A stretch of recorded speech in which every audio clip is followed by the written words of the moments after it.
আসসালামু আলাইকুম, ঈদ মুবারক। সবাই কেমন আছেন? অনেকদিন পর আবারও চলে আসলাম ছোট্ট একটি ভিডিও নিয়ে।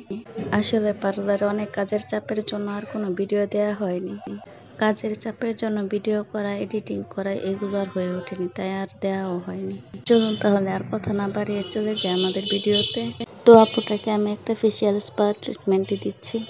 এই প্রসেসটা কমপ্লিট হতে মিনিমাম 1 ঘন্টার সময় লেগে যায়।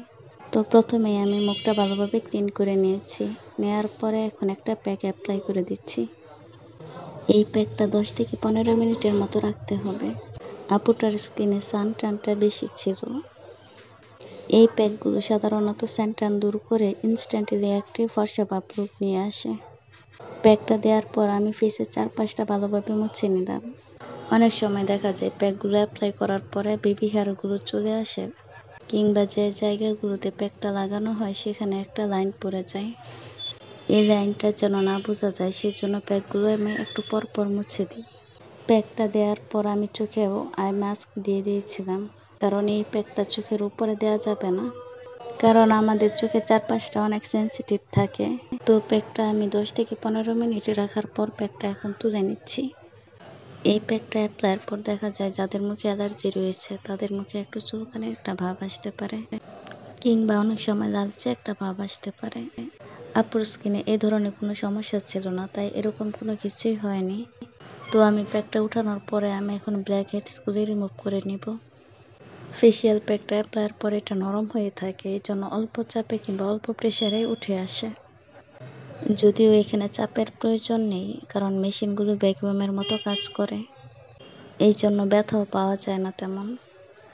তো আমি আপুর মুখটা ক্লিন করার পরে এখন আবার একটা মাসাজ ক্রিম নিয়ে নিলাম।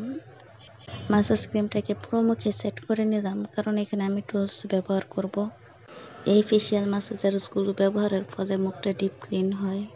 তো আমি পুরো ফেসটাতে ঘুরিয়ে ঘুরিয়ে এই ফেসিয়াল ম্যাসাজারটা ব্যবহার করছি। আগেই বলেছি এগুলো একটু লং প্রসেস, তাই একটু সময় লাগে, তাই ভিডিওটা স্কিপ করে এখন চলুন পরবর্তী ধাপে চলে যাই। আমি মুখটা ক্লিন করে আবারও একটা জেল নিয়ে নিলাম। জেলটা নিয়ে সেম আগের প্রসেসে 3 থেকে 4 মিনিটের মতো এই ফেসিয়াল ম্যাসাজারসটা আমি ব্যবহার করব। যদি বাসায় কারো কাছে এই টুলসগুলো থাকে চেষ্টা করবেন কারো প্রফেশনাল হাতে ব্যবহার করতে।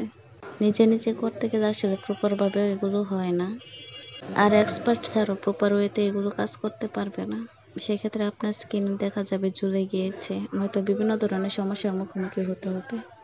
তো 3-4 মিনিট ম্যাসাজ করার পর আমি এখন মুখটা আবারও ক্লিন করে নিব, কারণ পরবর্তীতে আরও কয়েকটা ধাপ রয়েছে।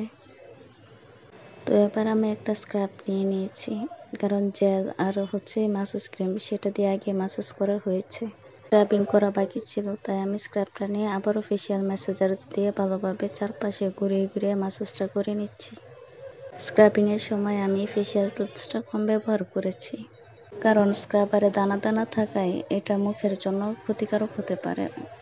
এবার 3-4 মিনিটের মতো ম্যাসাজ করে এখন মুখটা আবারও ক্লিন করে নিব। মুখটা ক্লিন হয়ে যাওয়ার পর আমি আবারও একটা প্যাক দিব।